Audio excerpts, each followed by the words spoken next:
न पाने की चिंता, न खोने का डर है। जिंदगी का सफ़र अब सुहाना सफ़र है। मैं तो अपनी ओर से आई लव यू कहा था, अब वो क्यों आई लव यू नहीं बोले। हो सकता है मुझ में कुछ कमी हो। कर्ण समझ के मुझे चक्का उतारते समय अगर कहीं वध किए। कई बार ऐसा होता है कि जो बाराती घोड़ा है उसको रेस में दौड़ा देते हैं, और रेस का जो घोड़ा है उसको बारात में ले जाते हैं।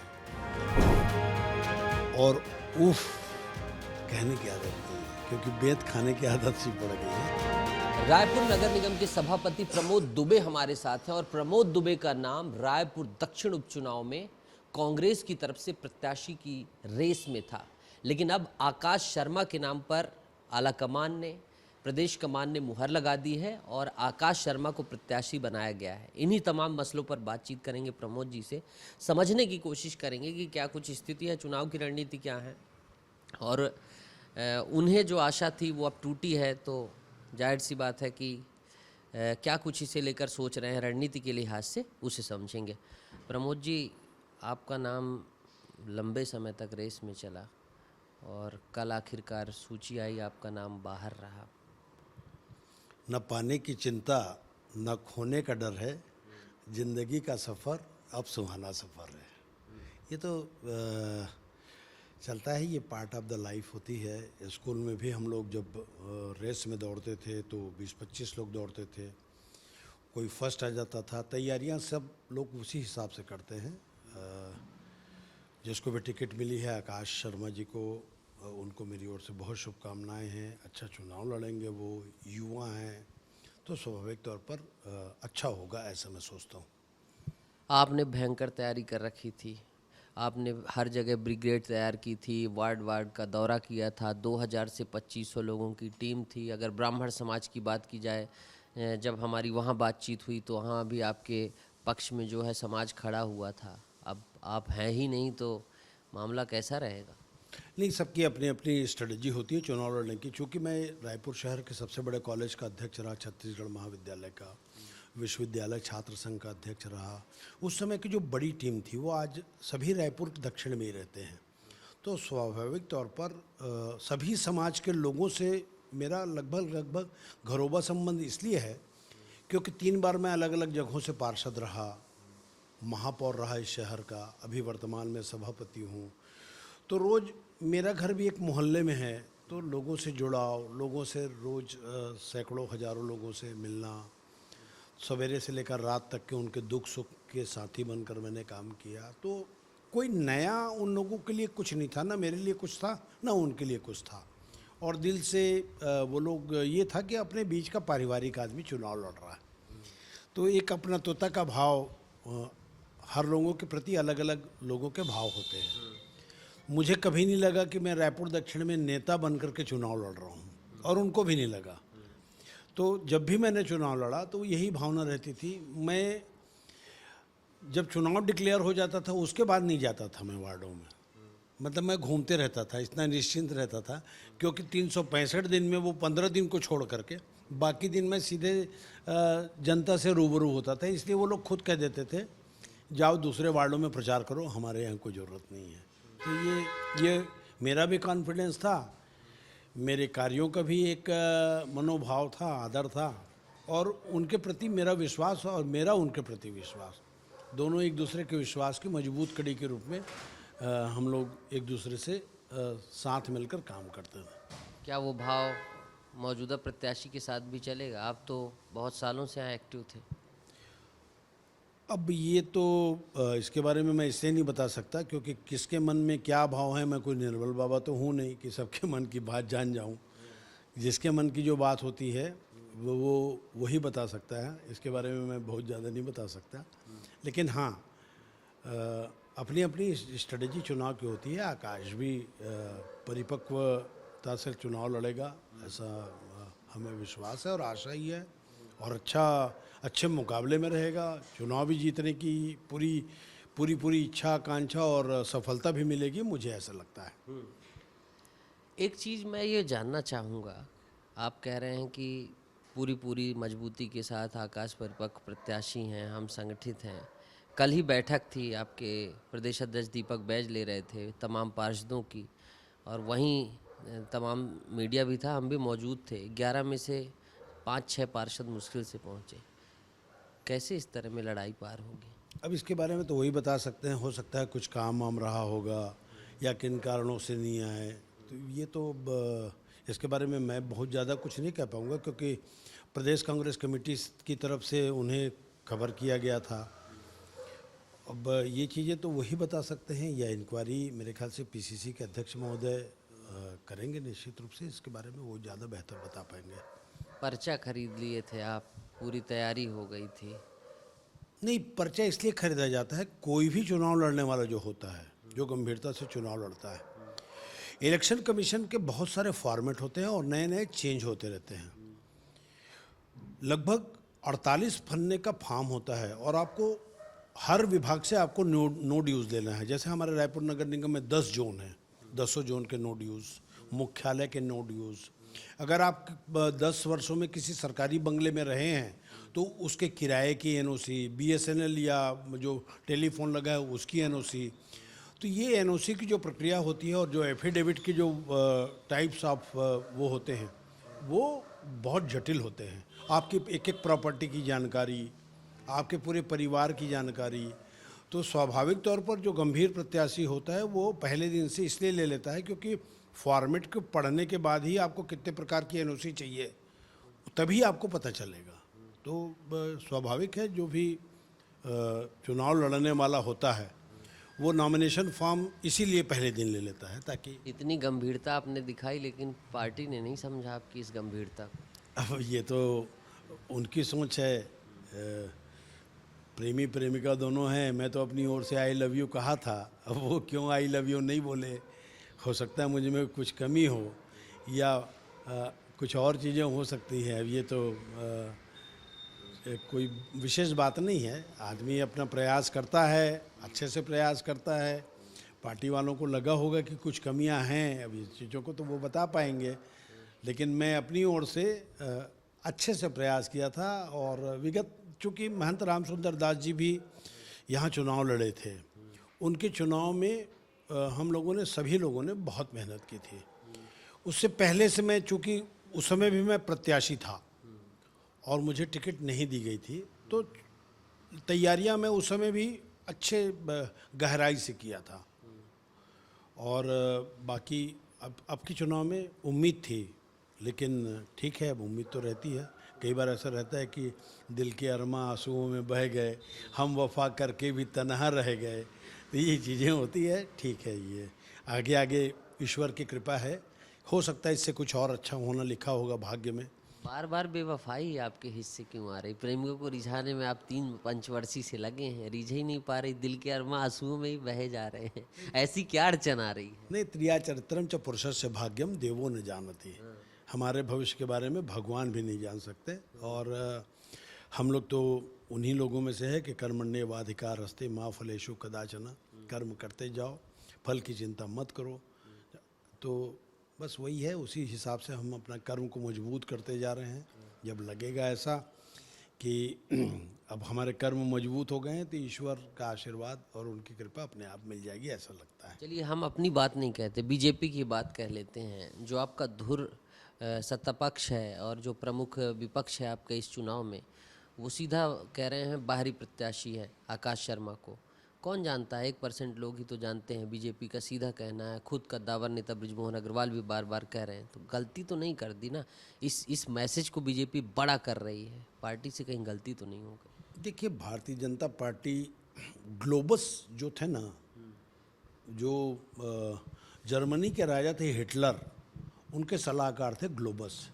वो कहते थे कि एक झूठ को अगर 100 बार बोलो तो वो सच में बदल जाता है। भारतीय जनता पार्टी की जितने नेता हैं वो सारे लोग इसी प्रकार की बात करते हैं।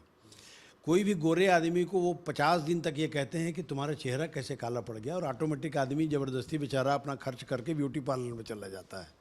तो ये चीज़ें उनमें होती हैं, लेकिन जनता इन बातों को भली भांति समझती है कि कोई की बाहरी की परिभाषा क्या है। भाई ये क्या होता है, अंदर का है बाहर का है, भाई जनता को वोट देना है, जनता समझेगी इन बातों को। ये कुछ भी कह लें, कुछ भी कह सकते हैं और कुछ भी हो सकता है। भारतीय जनता पार्टी तो ऐसी मज़ेदार पार्टी है कि गरियाबंद में अगर किसी को एक थप्पड़ पड़ा हो तो रायपुर में डबल मर्डर में आ जाता है वो।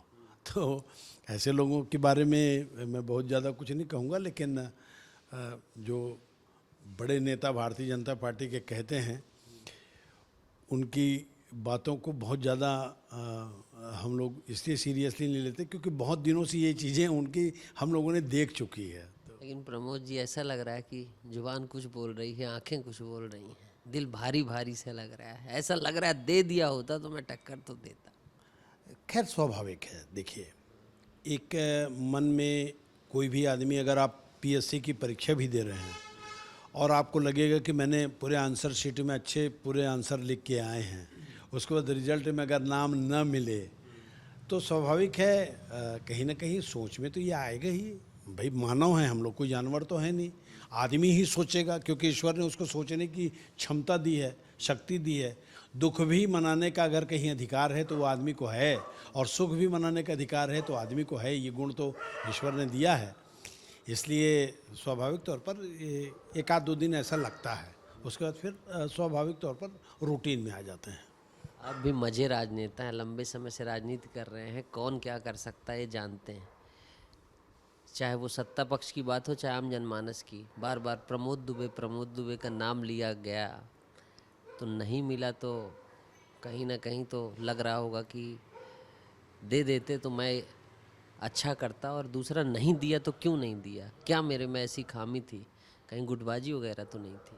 नहीं, देखिए, राजनीति में ये सब सारी चीज़ें बहुत कॉमन चीज़ होती है कि मेरे 4 चाहने वाले हैं तो 2 रहेंगे, स्वाभाविक है। ये महाभारत का युद्ध होता है।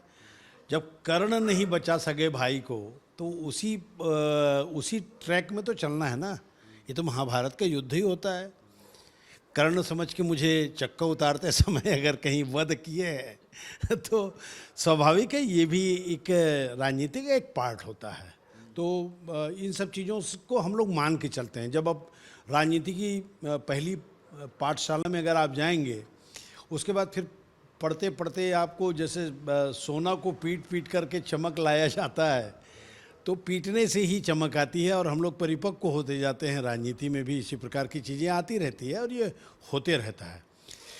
हम तो ईश्वर को ये मानकर चलते हैं कि इससे कुछ और बेहतर ने भगवान। कर्ण का कवच कुंडल पहले मांग लिया गया था कि बिना कवच कुंडल ही के वध कर दिया गया? नहीं, चक्का उतारने के लिए ज़रूर था कि भाई चक्का बदल लेते हैं। अब उस बीच में क्या हुआ क्या नहीं हुआ ये नहीं मालूम, लेकिन जैसे कर्ण का वध हुआ तो ये महाभारत है। इसमें ये सब चीज़ों को बहुत ज़्यादा आपको आत्मसात भी करना चाहिए, इसके लिए तैयार भी रहना चाहिए।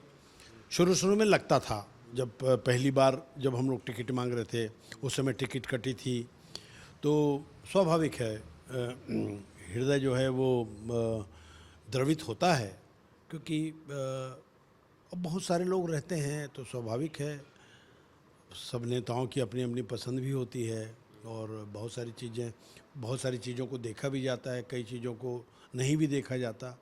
तो ये अब हम लोग ये सब चीज़ों को बहुत ज़्यादा नहीं मानते। भले लाइटली आप ले लें पसंद नापसंद को, लेकिन हरियाणा चुनाव प्रत्यक्ष प्रमाण है, जहां पूरी जीत की गारंटी आप लेकर चल रहे थे, वहां ऐसा चीज़ होती है कि तीसरी बार भारतीय जनता पार्टी सरकार बना लेती है।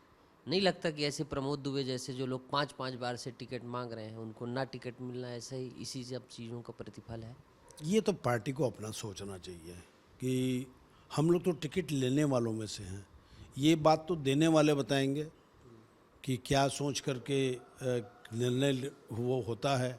हम लोग उतने बड़े लीडर नहीं हैं, लेकिन जो लोग ऊपर में बैठे हैं स्वाभाविक तौर पर कुछ न कुछ आकलन करके कुछ क्या चीज़ें हो सकती हैं। लेकिन जब आप राजनीति करोगे तो ये सारी चीज़ों को आप घर से सोच करके निकलिए कि एवरीथिंग इज़ पॉसिबल, और एवरीथिंग इज़ पॉसिबल में ये सारी चीज़ें आती हैं। राजनीति है, दांव पे तो चलते रहते हैं, कभी हमारे दांव उल्टे पड़ जाते हैं, कभी उनके दांव सीधे पड़ जाते हैं।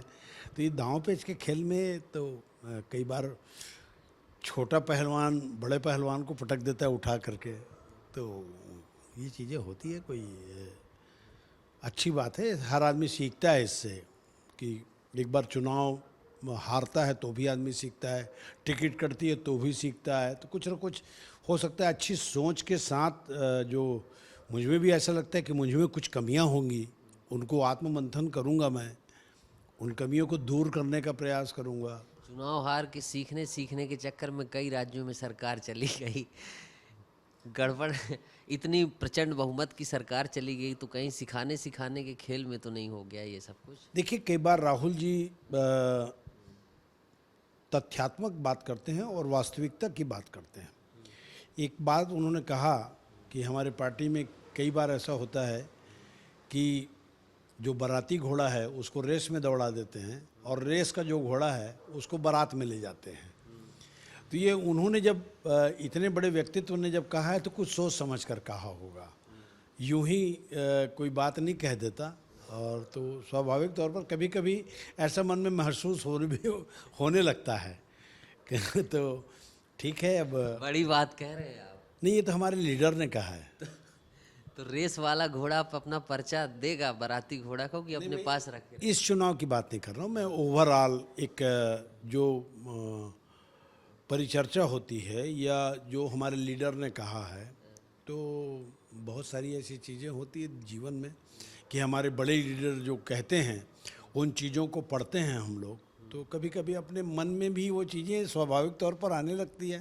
भाई गीता सार पढ़ते हैं तो आदमी के मन में ये चीज़ें आती हैं ना कि क्यों 7 दिन उसने कथा सुनी, उसको मालूम था कि उसकी मौत थी।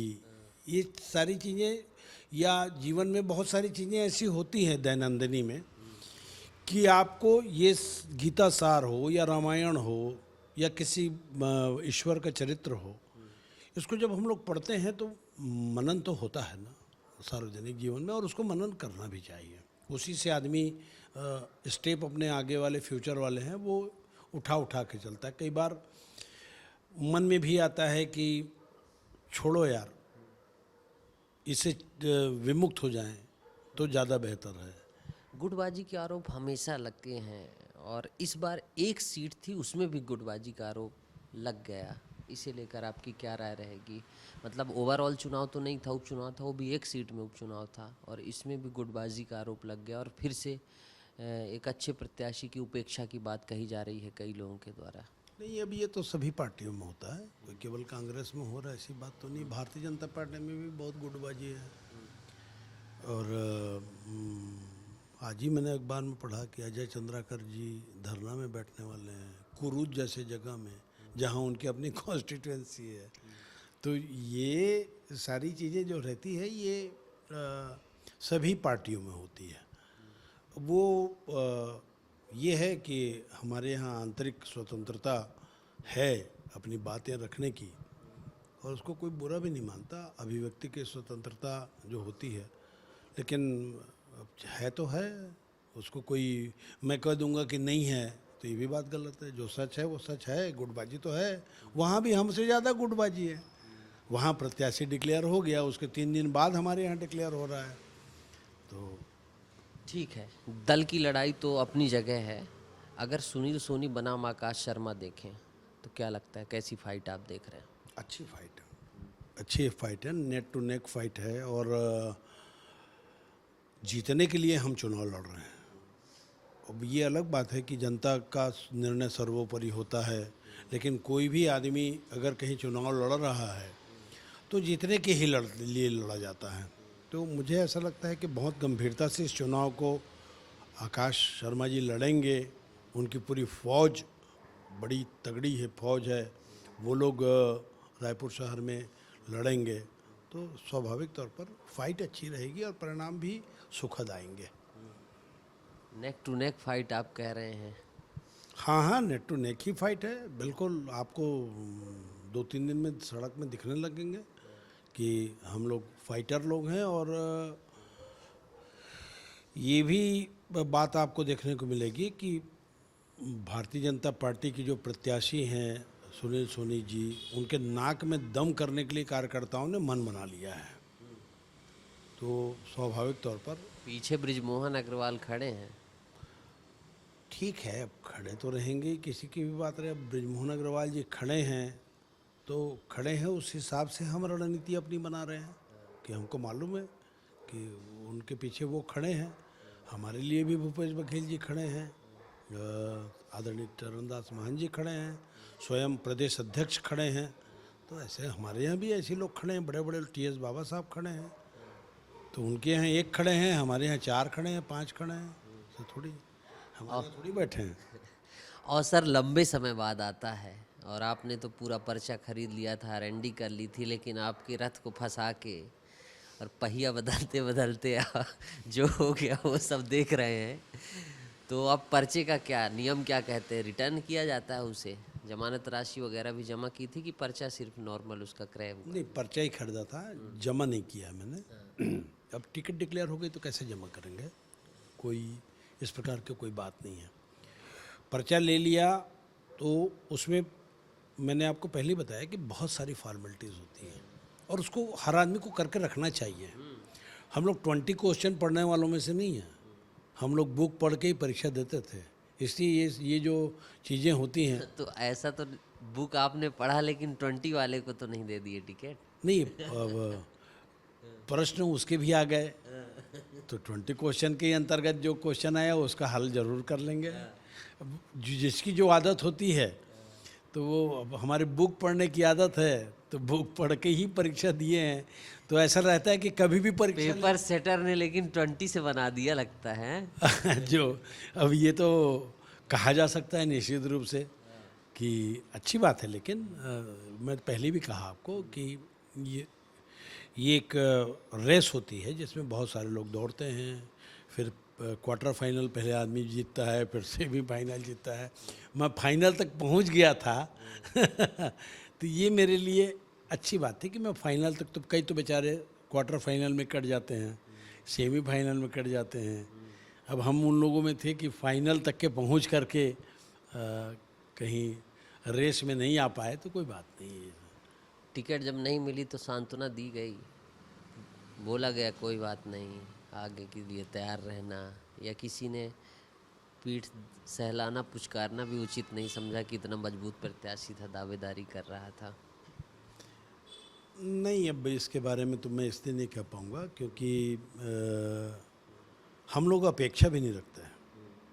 जब राजनीति के मैदान में उतरे हैं तो इस प्रकार के कि पीठ में अगर वेद पढ़ते रहे और उफ कहने की आदत नहीं है, क्योंकि वेद खाने की आदत सी पड़ गई है। तो बहुत कोई ज़्यादा उम्मीद पाल के जीवन में मैंने नहीं चला, इसलिए बहुत ज़्यादा अपेक्षा कहीं करके चलोगे आप सार्वजनिक जीवन में और उन चीज़ों की प्रतिपूर्ति नहीं होती तो गहरा धक्का लगता है। और इतना गहरा धक्का हम लोग पहले ही सह चुके हैं कि अब लगता है कि 10, 20, 50 बेंत ऐसी पड़ जाए तो कोई विशेष कोई इसका वो नहीं रहता। हाँ, लेकिन ये रहता है कि इस बार का चुनाव जो था वो चूँकि एकमात्र सीट थी और हम विपक्ष में हैं, तो इस प्रकार की बड़ी तैयारियां हम लोगों ने कर रखी थी और उसमें थोड़ा बहुत धक्का तो लगता है, स्वाभाविक है, मानव प्रवृत्ति है। और बाकी आगे देखिए होता है क्या। मैं बड़ा महत्वपूर्ण सवाल पूछ रहा था लेकिन आप इतनी भावुकता से बोल रहे थे कि वो सवाल ही मेरे जहन से चला गया। सबसे बड़ी बात एक चीज़ और देखने को मिल रही है प्रमोद जी की, इस बार जो है उपचुनाव है, एक सीट में है और भारतीय जनता पार्टी सत्ता में है। और भारतीय जनता पार्टी कई अपने अगर देखा जाए मंडल स्तर से, अभी उनकी सदस्यता अभियान भी चल रहा था, तमाम चीज़ें चल रही हैं और सुनील सोनी पूर्व सांसद भी रह चुके हैं। आपकी जब विशेषताएं देखी जाएं तो आपकी बहुत सारी विशेषताएं, चाहे वो चैम्बर ऑफ कॉमर्स की हों, कई सारे पद आप होल्ड किए हैं, वही सुनील सोनी भी करते हैं। तो एक उस लिहाज से देखा जाए तो मुफीद प्रत्याशी आप दिखाई देते थे अगर इन क्वालिटीज़ को देखा जाए। तो जब ऐसी क्वालिटीज़ होती हैं तभी तो दावेदारी मजबूत होती है, लेकिन ये सब क्यों नहीं देखी गई? क्या आपको लगता है कि क्यों डिनाई मैं किया गया हूँगा, क्यों मेरे को नहीं देखा गया ये तमाम चीज़ें होने के बाद? और आकाश शर्मा का चयन कर लिया गया। नहीं, हो सकता है बड़े नेताओं को मेरे से ज़्यादा क्वालिटी उसमें नज़र आई होगी, इसलिए टिकट दिया उन्होंने। और उन्होंने टिकट दिया तो सारे मंजे हुए लोग हैं, इसके बारे में तो वही बता पाएंगे, मैं तो नहीं बता पाऊँगा, क्योंकि आई वॉज नॉट इन्विजिलेटर।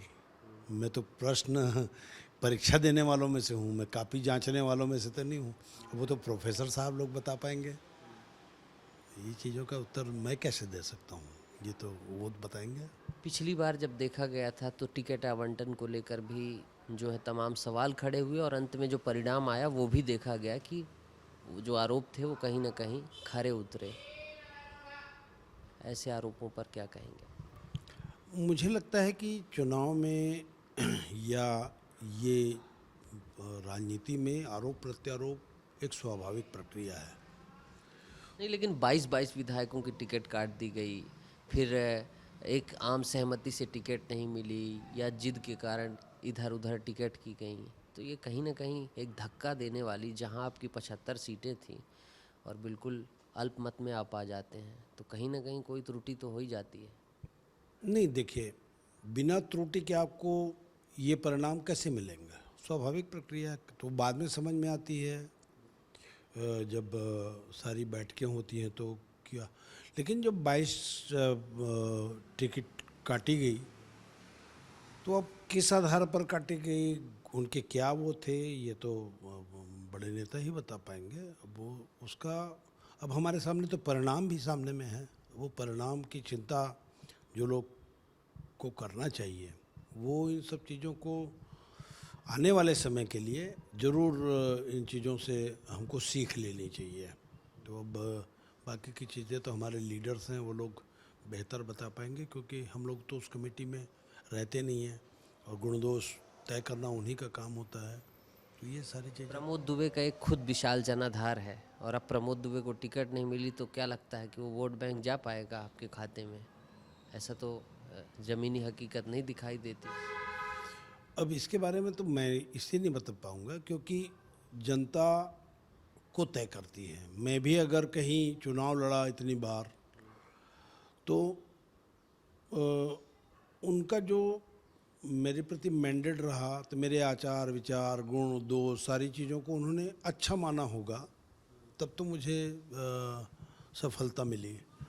तब फिर से वही बात मैं कहूँगा कि एग्ज़ाम देना हमारा काम अच्छे से है। अब कॉपी लिखने का सबका तरीका अपना अपना होता है, इसीलिए तो 50 स्टूडेंट में से सबके अलग अलग मार्क्स आते हैं। तो अब हमें उम्मीद है कि आकाश शर्मा जी भी अच्छा पर्चा लिखेंगे तो परिणाम भी अच्छा आएगा। प्रमोद जी, शुक्रिया आपका बातचीत करने के लिए। नमस्कार। तो प्रमोद दुबे, इनको आप सुन रहे थे, सभापति हैं रायपुर नगर निगम के। दावेदारी मजबूत थी, लेकिन कर्ण की भांति इनका भी पहिया फंस गया और आगे क्या होता है ये कहानी सबको पता है। दीजिए इजाज़त। वीडियो जर्नलिस्ट किशोर गोस्वामी के साथ नितेश कर, विस्तार न्यूज़।